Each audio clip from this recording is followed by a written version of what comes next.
اصلا خواهد شنی ملت خاره برسا که گلک بیجاری گرینگ پروفسور هودیا گرنی دیجا پروفسور سر آغاتی و عشرت چه فکر دکی هر بشی پروفسور وی روژه درس خوندیا که بیجا پوست مدرنیته چی که عشرت و پوست مدرنیته و سوسیالیسم چه نهو کتیا نه هنگه سند به بابا ما آغاتیش نکن ملت قبول نکن هر بشی بیجا همسر از تو گالو بابا عشرت خواه چمپیونز لیگه ما چه به عشرت دیدن ملت دیدن آقا هم سلامتی آن شباش دعوت داد خیر هاتن و مازن اونم بکنه گازی چه هم آقای مچله با منها بوکا زواجی کلیپا چید کن لاو استوری چید کن لاو استوری آقایش چید کن یعنی هلیشاتا کنتا سری آقا وز دزوره چی گیره هنه کردستان پیش بکه از بسا پوست مدرنیزم آقاتی چی گیره کن از نه تبیجی اونش دیجن آقاتی از اون آقاتی نموه نه مزنه من گل قدری دگرد سال 20 بران جیره چون اما جا مخابن کنوسترولا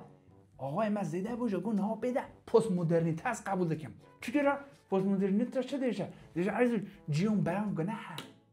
بعضا حیوان خدا گناه هم چرا حیوان دنه آقای کریپتو میت کوین نهاتنه ارمیه و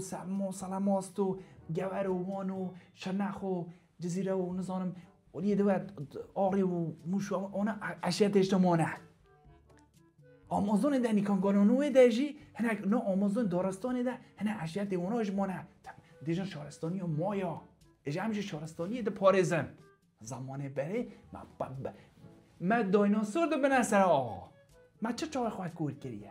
نه جیمز ویب چه بیجه جیمز ویب معرف که آقل عیزا اوه در سالا چی گیره از نه اون چرا کردن نه اون چی گرد بیشن جیمز ویب عاقل نه جیمز ویب عاقله چرا عاقله بکد بیجه آقای کرده مانه به مولود چه بین آقا وی داری بیجه ما فکر کرده او هم نظام دوان تشتانه بکه فلان بکرد سیاست اونا چجوری نایم آقای باشی هنه آقای خراب جی هنه آقا هنه سر دوزا کردستان دیکنه حفظا آقاش هنه سر دوزا کردستان دجی دوزا کردانه دجی والله ترسا پارتی دانه با والله آقا نه هم عمل کردشم عیزو نه کس دیشن آقا تو گر دولتی دانه فلان چک کن روانم گناه نازی او آقا ده چک گر دولتی اجنش مگر دولتی او سلاح قرار که او نراکی من نراکی اوی بمیگه ما نوبه